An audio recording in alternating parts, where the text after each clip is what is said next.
In every era, there are artists who don't just create beauty, they wrestle with it. They suffer for it. They chase perfection so obsessively that it almost destroys them. And no one embodied that more than Michelangelo Buonarroti, the man who carved marble like flesh, painted heaven on ceilings, and turned agony into art. Michelangelo wasn't just a Renaissance artist, he was a force of nature. His works are so powerful that they feel alive. David, the Pietà, the creation of Adam, each one pulsing with emotion, tension, and divine energy.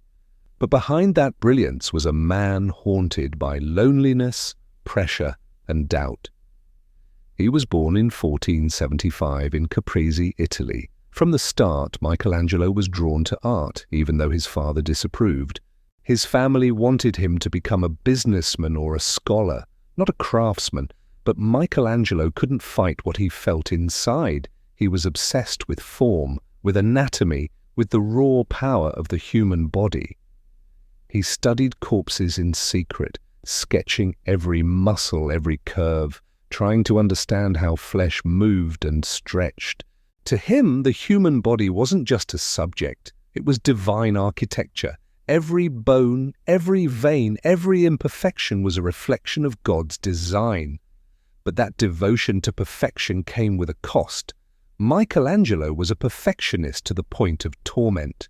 He would destroy sculptures if he saw the slightest flaw. He would abandon paintings that didn't meet his impossible standards. In his 20s, he sculpted the Pietà, a masterpiece showing the Virgin Mary holding the dead body of Christ. It's flawless, smooth, delicate, almost supernatural. But when people praised it, Michelangelo couldn't even celebrate. He became paranoid that others wouldn't believe he made it. So one night, he sneaked into the chapel and carved his name across Mary S. sash, the only work he ever signed. Soon after came David, the statue that made him immortal. A single block of marble that other sculptors had called ruined. Michelangelo saw life inside it. For 3 years he worked day and night, chiseling veins, tendons, and expression out of cold stone. When it was finished, David wasn't just a sculpture. It was a statement of strength, youth, and defiance. It captured the human spirit in a way no one had ever done before. But Michelangelo's greatest triumphs came with his greatest suffering. In 1508, Pope Julius II ordered him to paint the ceiling of the Sistine Chapel. Michelangelo didn't want to do it. He was a sculptor, not a painter. But refusing a pope wasn't an option. What followed was 4 years of brutal labor.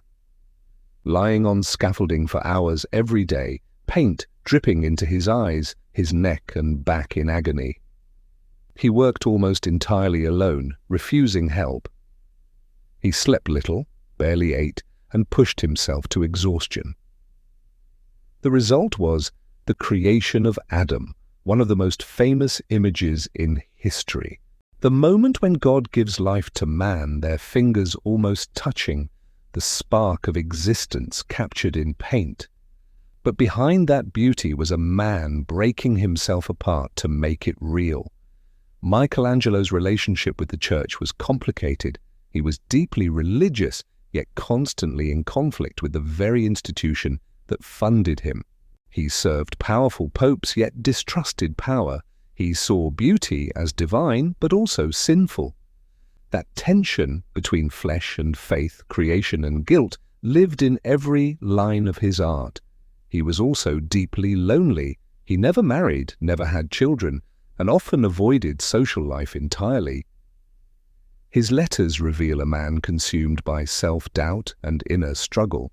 He described his art as a curse, something that brought him neither peace nor satisfaction. Even when the world worshipped him, he couldn't see himself as great.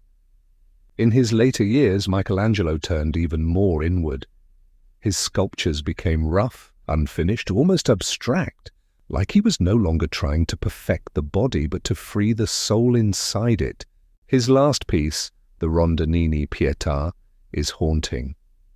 Christ's body seems to dissolve into the marble, as if Michelangelo had stopped carving and let time do the rest. It was as if he had finally accepted that perfection could never be reached.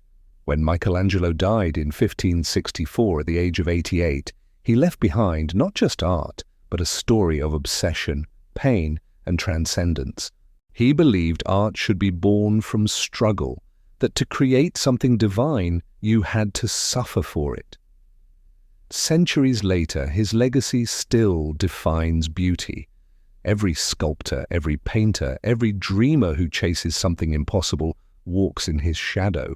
Michelangelo showed the world that genius isn't peaceful. It's chaotic. It's lonely. It's the war between what we imagine and what our hands can create. He once said, "If people knew how hard I worked to get my mastery, it wouldn't seem so wonderful at all." But maybe that's the beauty of it. The wonder that comes from pain, the perfection born from imperfection.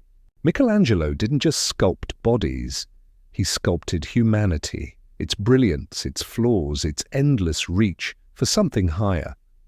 And that's why, 500 years later, we still look at his work and feel something words can't describe. Because in every curve of marble and every stroke of paint, you can feel the soul of a man who tried to touch the divine and almost did.